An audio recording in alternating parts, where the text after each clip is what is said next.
There is an intoxicating rush that comes with breaking the rules and getting away with it. It's the thrill of crossing a societal boundary undetected, holding a secret advantage over an oblivious target.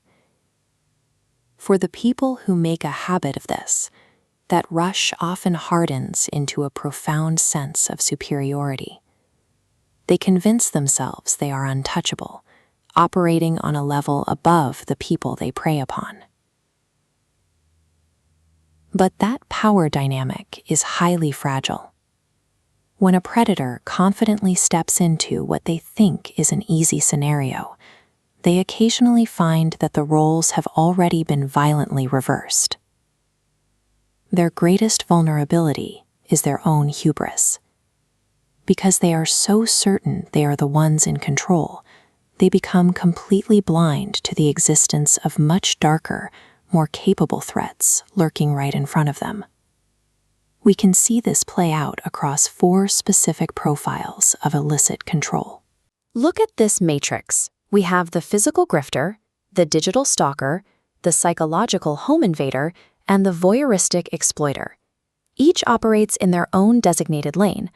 But in criminology, there is a concept known as the victim-offender overlap.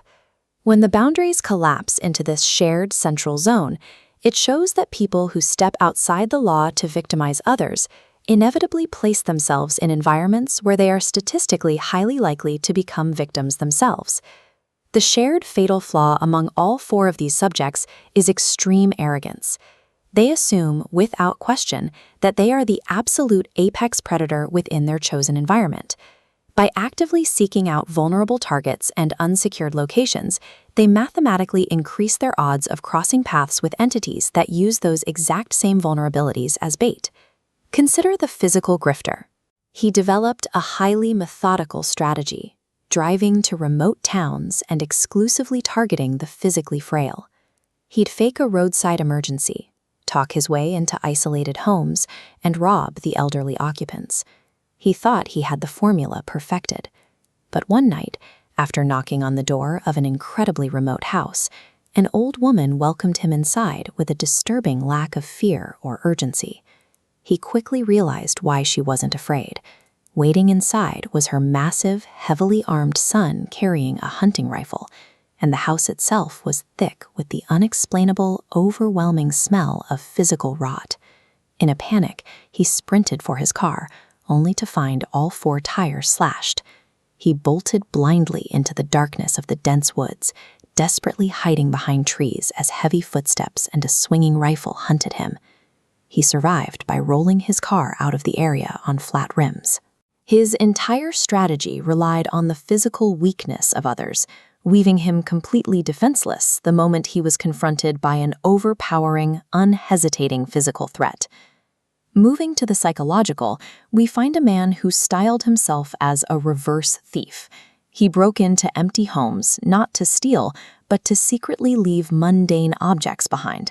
A pink hair tie, a folded blanket, purely for the thrill of orchestrating paranoia for the homeowners. Then the karmic retaliation hit. He returned to his own supposedly secure home to find a single yellow flower and a note reading, "We know it was you."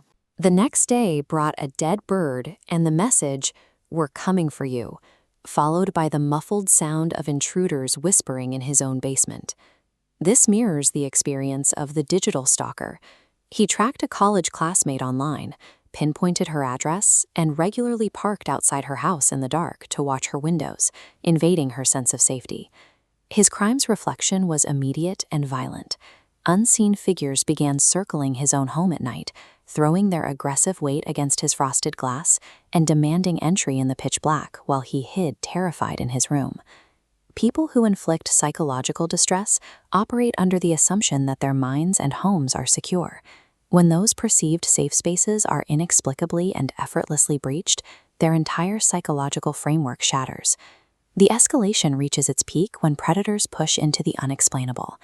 Take a night shift security guard at a massive strip mall.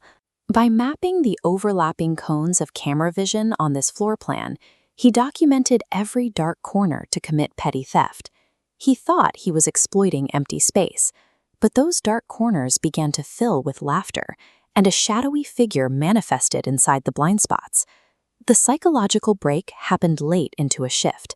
As he chased the shadow down an aisle, a clear voice from the empty darkness explicitly spoke his full name.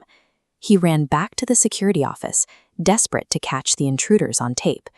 The footage showed him sprinting around waving a flashlight, but he was completely alone. He was fighting an entirely unseen battle. The very blind spots he mapped for his own gain turned out to be inhabited. By moving his activities into the unobserved corners of the world to avoid being seen, he unknowingly invited the attention of forces that natively prefer to operate in the dark. The fallout for all 4 of these individuals was absolute. The grifter abandoned his cons, the guard quit his job on the spot, and the stalker and reverse thief both fled back to their childhood homes in sheer terror. They are caught in an inescapable trap. They stare at those 3 typed numbers, knowing they can never press call, because explaining the very real threat against them requires confessing to their own crimes first. This forced silence turns them into prisoners of their own secrets. They have to process the trauma entirely alone, unable to reach out to the systems designed to protect people. Their own crimes have effectively excommunicated them.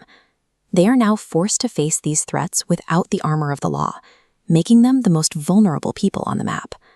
The long-term cost is a life spent looking over your shoulder. They live in a permanent state of lingering paranoia, jumping at minor noises and constantly scanning the shadows for a threat that already proved it can reach them. Their actions seemed like clever, low-risk transgressions at the time, but they eventually realized they unwittingly opened a door into the most vicious, dangerous corners of human, or perhaps inhuman, nature. They escaped the police, but they could not escape the hierarchy. Their time as predators ended the moment they realized they were merely playing in the yard of something much larger.